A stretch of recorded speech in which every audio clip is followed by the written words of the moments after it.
sir. That's it. Reaction is not given, right? No, sir. Fine, fine. Then okay, right. So continuation of the yesterday's session then. Glucose reacts with hydroxylamine, it gives oxide. So CHOH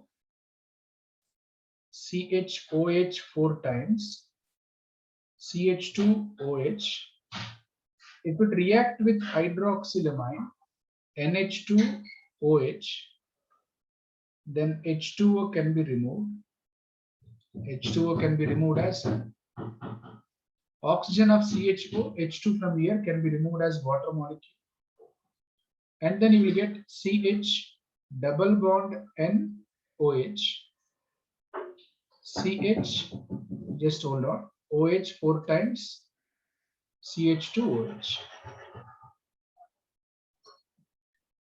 See here, glucose is reacting with hydroxylamine. If glucose is reacting with hydroxylamine, it is forming glucose oxime.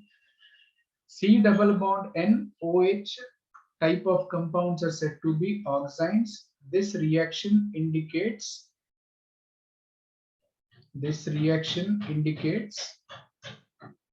presence of aldehyde functional group. So you can write it better as carbonyl group.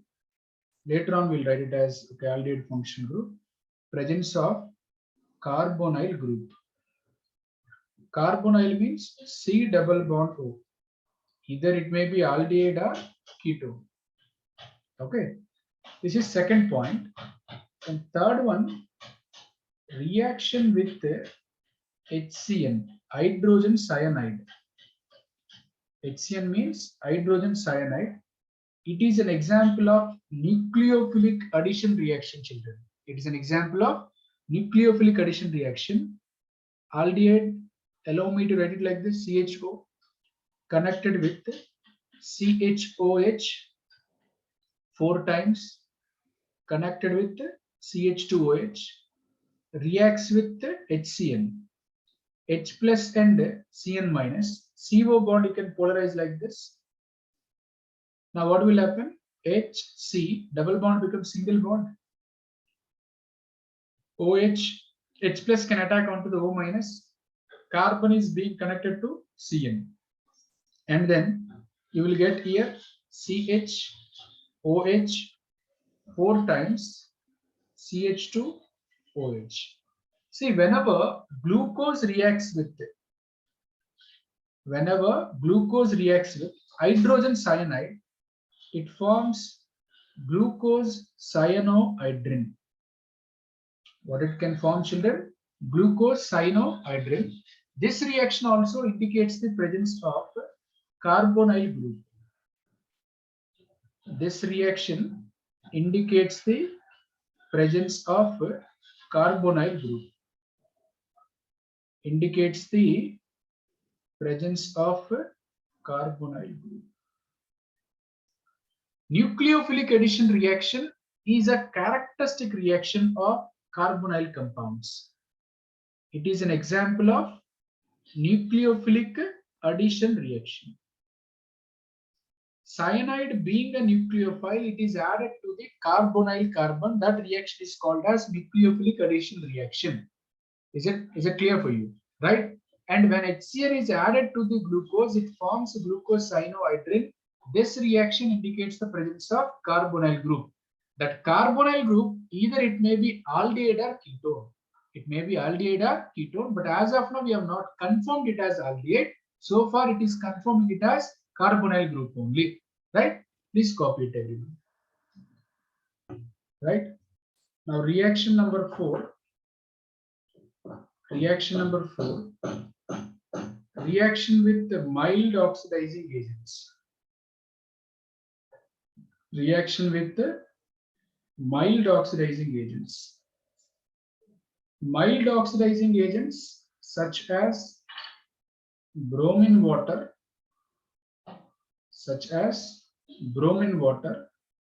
and Tollens reagent, such as bromine water and Tollens reagent.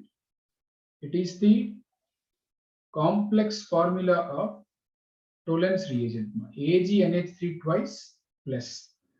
Whenever it reacts with the mild oxidizing agents, what will happen? CHO, CHOH 4 times CH2OH, it is glucose. If it react with any of these reagents, bromine water or Tollens reagent, let us say, aldehyde group can be oxidized. COOH. Oxidation product of aldehyde is carboxylic acid, and it is CH2OH. This is called as gluconic acid. It is called as gluconic acid. It indicates the presence of, this reaction indicates the presence of aldehyde functional group. Aldehyde functional group. Children, if it consists of ketone, ketone cannot be oxidized by mild oxidizing agents. Remember that. Ketone cannot be oxidized by mild oxidizing agents. Ketone can only oxidized by strong oxidizing agents, right? So this reaction indicates the presence of aldehyde functional group. We got confirmed that it is having a aldehyde functional group. Now next one, reaction with acetic anhydride. Reaction with acetic anhydride. Acetic anhydride formula, that is CH3CO taken twice O.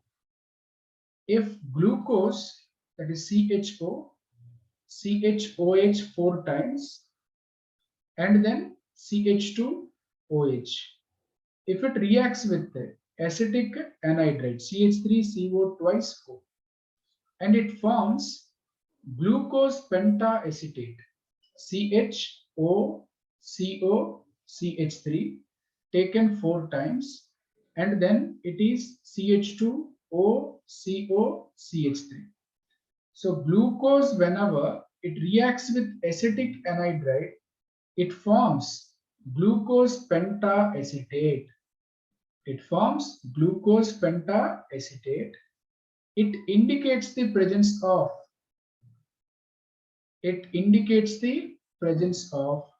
5 OH groups.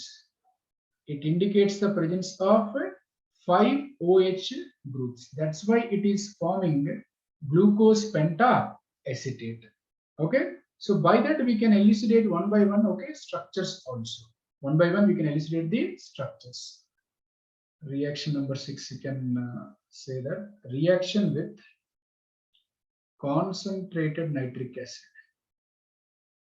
Reaction with concentrated nitric acid. CHO, CHOH 4 times, CH2OH. If it reacts with concentrated nitric acid, concentrated nitric acid is an example of a strong oxidizing agent in comparison to bromine water and Tollens reagent. In comparison to bromine water and Tollens reagent, this CHO can be converted into COOH, CHOH 4 times, and then the CH2OH also can be converted into COOH. So anyway, upon oxidation, aldehyde has been converted into carboxylic acid in the previous reaction only. But here alcohol is there, that alcohol also has been oxidized to carboxylic acid, means this reaction indicates presence of, one primary alcoholic group. This reaction indicates presence of one primary alcoholic group, children, right? So that you can infer it from the 6th reaction. See, based on all of these observations, we can give the structure of the glucose in this way. It is called open chain structure of the glucose. It indicates one aldehyde functional group is there. It has one aldehyde functional group. It has one aldehyde functional group. And now there are how many OH groups? 5 OH groups. As we know that we got to know by the help of reaction with acetic anhydride, in that 5 OH groups, how many primary alcoholic groups are there? Anyone? How many primary alcoholic groups are there? 1, sir. 1. There is 1 primary alcoholic group. 1 primary alcoholic group. That you can see it here. This is the primary alcoholic group. Right? There are how many secondary alcoholic groups? 1. 4. Yeah, very good. 3, 4. So total 4 secondary alcoholic groups are there. 4 secondary alcoholic groups are there. All carbons are in straight chain consisting of aldehyde functional group consisting of 5 OH groups in that 1 primary alcoholic group and 4 secondary alcoholic groups. Now, carbohydrates must be optically active as we know. So it is a chiral center. Carbon is attached with 4 different groups. You can check it. It is another chiral center. It is also another chiral center. It is also another chiral center. So total number of chiral centers or chiral carbons are how many? How many chiral centers are there? 4. 4. Asymmetric carbons or chiral centers is equal to 4. That means number of optical isomers. First, 2 to the power of 4. Yes, number of optical isomers is equal to 2 raised to n. Number of chiral centers are denoted as n. 2 raised to 4 is equal to 16.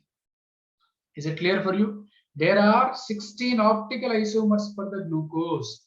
There are 16 optical isomers for the glucose. Hope you understand the point. Is it clear for everyone? Yes. Right.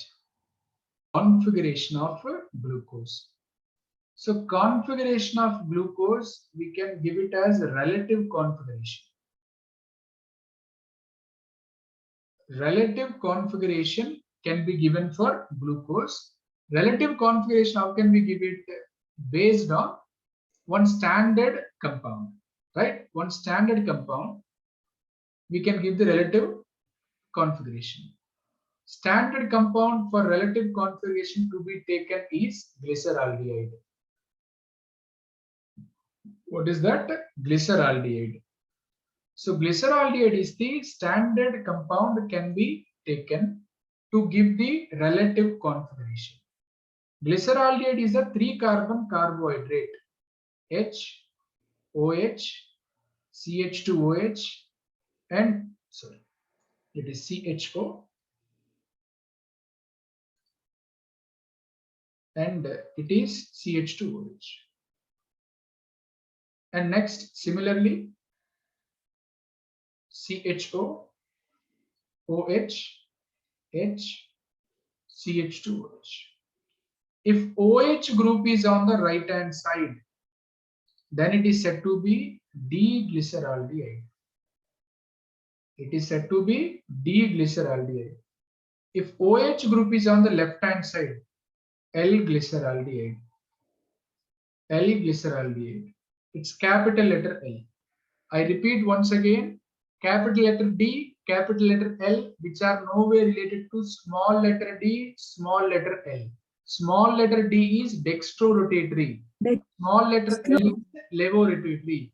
But this is P&L configuration. Yeah, exactly. That is means optical rotation, right? Optical rotation of plane polarized light by a compound can be indicated as D and L, small letter D and L. That is optical rotation, but it is configuration. Configuration is capital D and a capital L. So if OH group is on the right hand side, then it is said to be D-glyceraldehyde.